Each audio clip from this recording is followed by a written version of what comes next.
दोस्तों यूपीएससी में 90% लोग फेल क्यों होते हैं? 3 कहानियां जो आपकी सोच को बदल सकती हैं।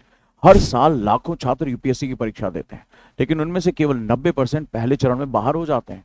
क्या सभी मेहनत नहीं करते या फिर असली वजह कुछ और है? आज हम आपको 3 सच्ची कहानियों के जरिए बताएंगे कि असफलता की जड़ें कहां छुपी होती हैं और सफलता पाने वाले लोग क्या अलग करते हैं।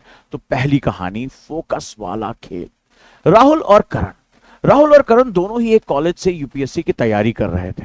राहुल हर दिन तय करता था कि आज उसे क्या पढ़ना है और कितने टारगेट्स खत्म करने हैं। उसकी सोच थी कि जब तक मेरा टारगेट पूरा नहीं होता तब तक दिन खत्म नहीं होगा। करण भी पढ़ता था, लेकिन बिना किसी दिशा के, कभी 4 घंटे कभी 8 घंटे, बस जैसा मन करे पढ़ लिया। तो रिजल्ट क्या रहा? राहुल ने दूसरे अटेम्प्ट में सफलता पाई, करण आज भी बस तैयारी कर रहा है। सबसे बड़ा फर्क क्या था? फर्क था राहुल का फोकस पर फोकस करना, करण का फोकस सिर्फ पढ़ाई पर था। यही एक सोच आपको 90% से निकालकर टॉप 10% में ला सकती है।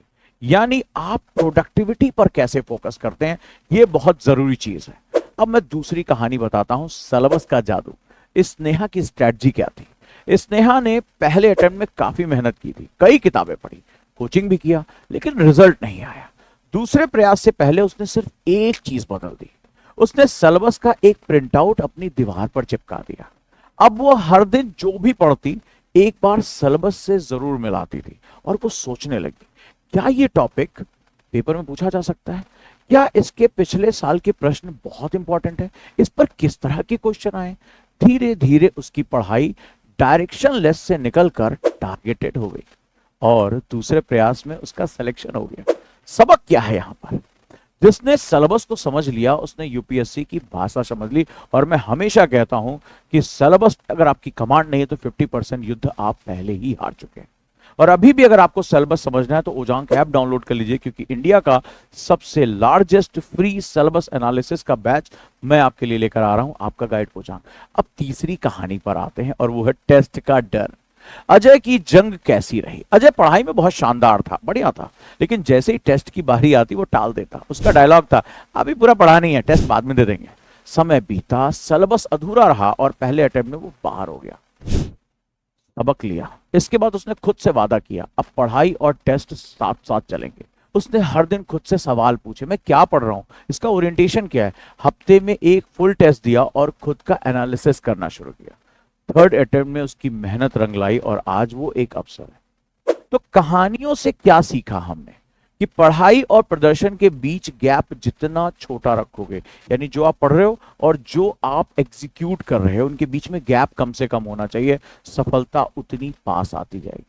अब मैं आपको एक हिडन स्ट्रेटजी बताने जा रहा हूं कि मेंस की समझ से प्रीलिम्स में कैसे एक्स्ट्रा एडवांटेज लिया जाए। बहुत से सफल छात्र एक बात कहते हैं कि अगर आपने मेंस की सोच विकसित कर लिया, यानी मेंस का थॉट प्रोसेस आपने रख लिया, तो प्रीलिम्स बहुत आसान हो जाता है। एग्जांपल लेता हूं, आप पढ़ते हैं जल जीवन मिशन, पीआईबी में पहला टॉपिक यही है ना। मेंस में आया कि ग्राम जल संकट के समाधान बताइए, यानी रूरल वाटर क्राइसिस के आप सॉल्यूशंस बताइए।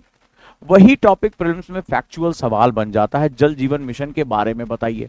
इसी तरह कृषि नीति, एग्रीकल्चर पॉलिसी, स्वास्थ्य बजट, महिला सशक्तिकरण, हर विषय मेंस और प्रीलिम्स दोनों से जुड़ा होता है। तो अगर आप इस बेसिस पे अपनी तैयारी करते हैं तो तैयारी आपके लिए बहुत आसान हो जाती है। रिवाइज करें, लेकिन सोच के साथ, केवल फैक्ट्स नहीं, विचारों को डेवलप करना शुरू करें।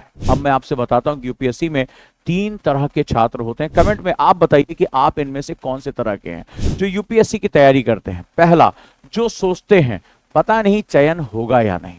दूसरा, जो मानते हैं कि मेरा सिलेक्शन होगा।